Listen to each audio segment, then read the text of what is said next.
Ya saya ulang lagi ya. Jadi ini supaya sampean tahu. Jadi tapi kalau kefasikan itu yang mutaadiyah tadi hanya bisa kayak enggak bojone orang yang membunuh, kamu nggak boleh ngendikan yang lunak, harus keras. Meskipun kita tetap ingin dia tobat tentu ya, tapi hukumnya harus keras. Makanya Nabi keras, kamu menzinai 10 wanita yang tidak bersuami dengan satu menzinai istri orang, itu dosanya berlipat-lipat satu orang atau satu zina yang istrinya orang. Tentu Nabi pun ada kualifikasi karena tidak mungkin.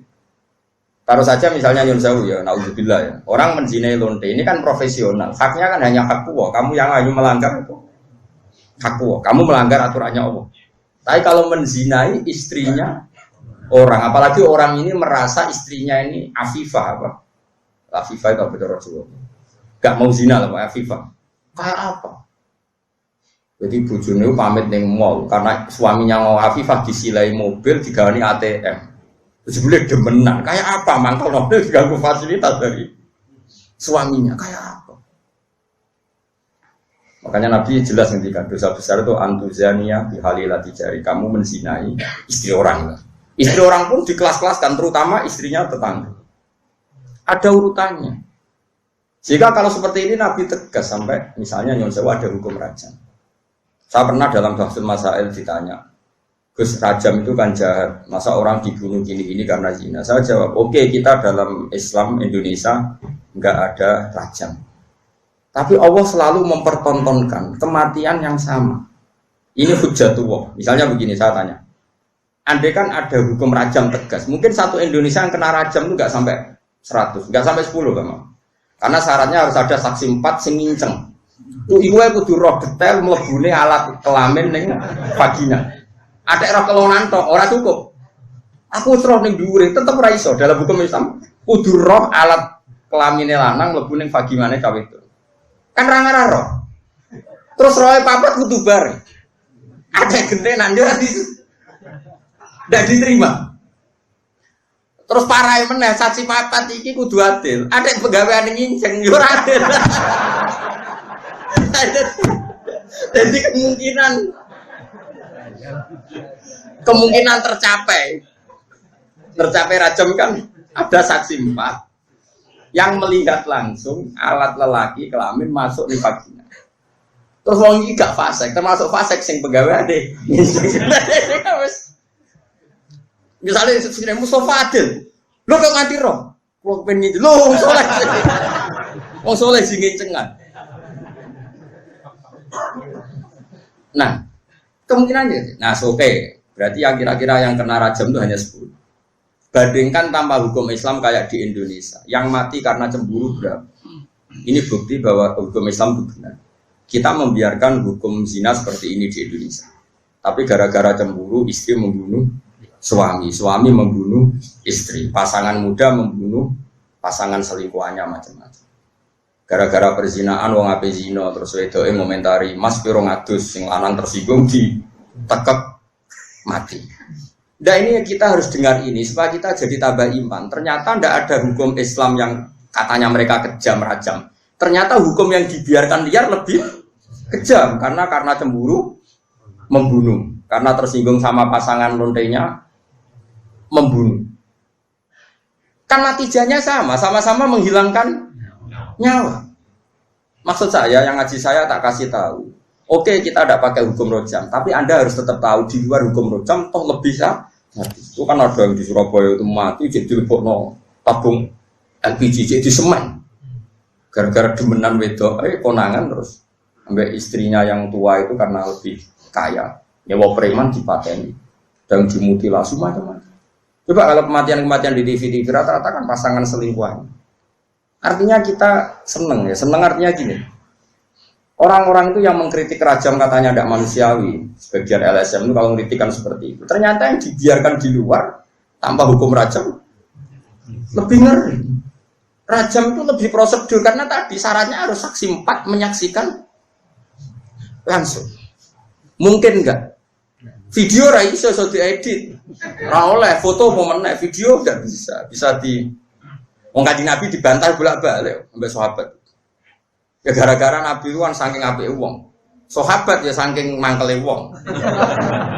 Ya Rasulullah, aro'aita law anna rajulan wajada indam ro'atihi rajulan wa qad kana kadza wa kadza disebutno. Ya Rasulullah, misale ana wong lanang. Pertamane takok law.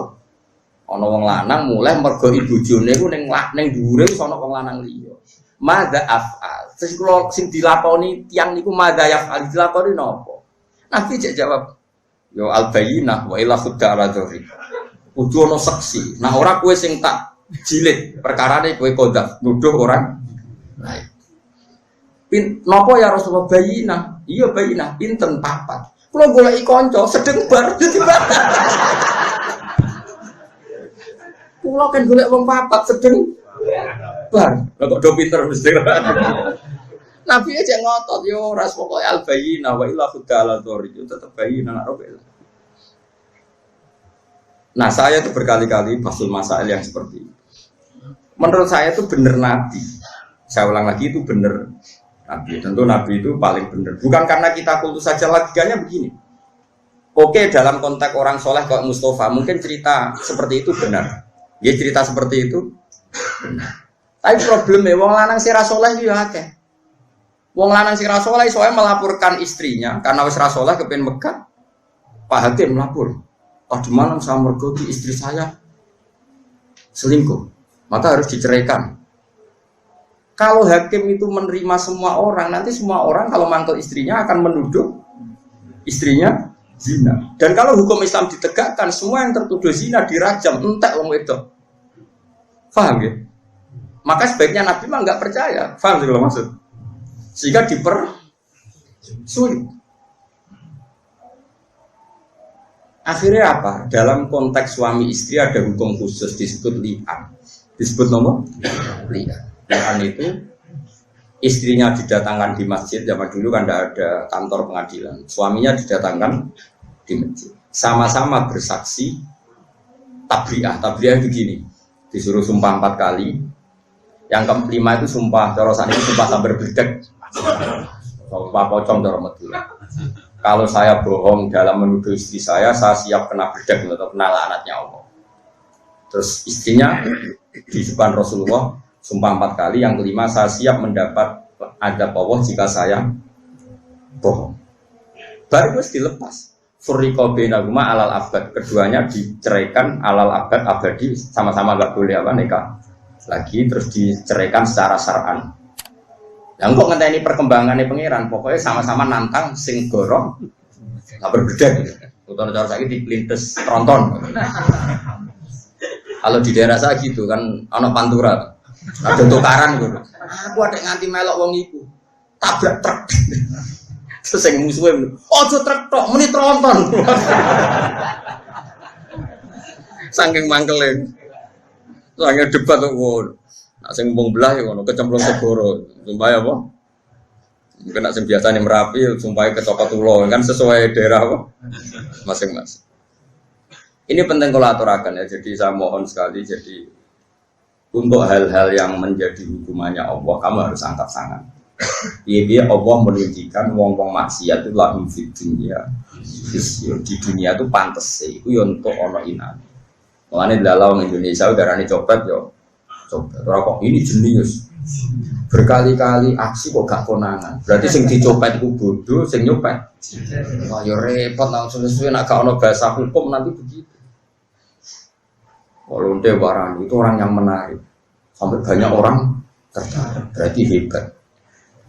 Wah, ya repot. Lalu kalau seneng Indonesia niku anggap apa? Artinya apa itu? Apa ya? Bahasa Indonesia meskipun nyuwun sewu yang melafatkan tokoh-tokoh nasional pun atau TV-TV nasional bahasanya tetap ada razia Satpol PP kepada penyakit apa?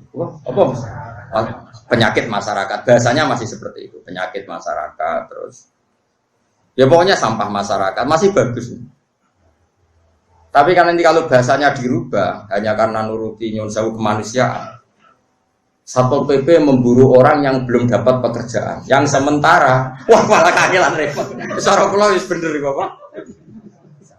Sampah masyarakat, penyakit. Ini bukti bahwa Allah itu kuasa. Jadi Allah itu gak ada sunnah. barang maksiat itu delalah secara nasional maupun internasional itu dibahasakan secara keras. Masuk neng Amerika ada rani lonte gitu. Aku sering delok film-film barat. Kalau nu sering delok yang konsensus mawon. Ternyata gambarannya di barat kalau ada istri sah kok suaminya selingkuh, ya sing dimarahi ya selingkuhan. Orang kok selingkuhan marahi istri resminya. Masih neng barat, masih neng negara komunis itu PKI lah, neng Cina. Sing nyolong mbek sing dicolong sing melayu sing nyolong. Lho kok ijek Islami kok roh nak sing nyolong. Ora kok sama rata sama rasa terus. Paham ya? Ini cerita. Jadi nah, kefiah seperti ini itu kan baik. Kalau di orang fasik kefiah ini tidak kita datang karena takut mangkel lah mbek mayit mayit gendong ngono kok tak dongakno. Oke, dari segi itu berhak kita mangkel ning wong dolen. Masalahnya kalau kita tidak mengisi tradisi ini, diisi oleh tradisi mereka. Mereka terus ceki, minum-minum, lebih sulit lagi kita menghilangkan. Mendingan gelo-gelo sithik, ngempet-ngempet sithik tekon ning majelis, niati ngurip-ngurip tradisi Islam. Senajan kowe gedeng maji. Gedenge ora iso mbok ilangi, gak apa-apa. Pembagian mayat itu lalas yang dicolong ya dunyamu, masjid yang di imamane Gus niku yen kena mercon deh. Wajar wong nak fasik ning desa kan wis parah tenan.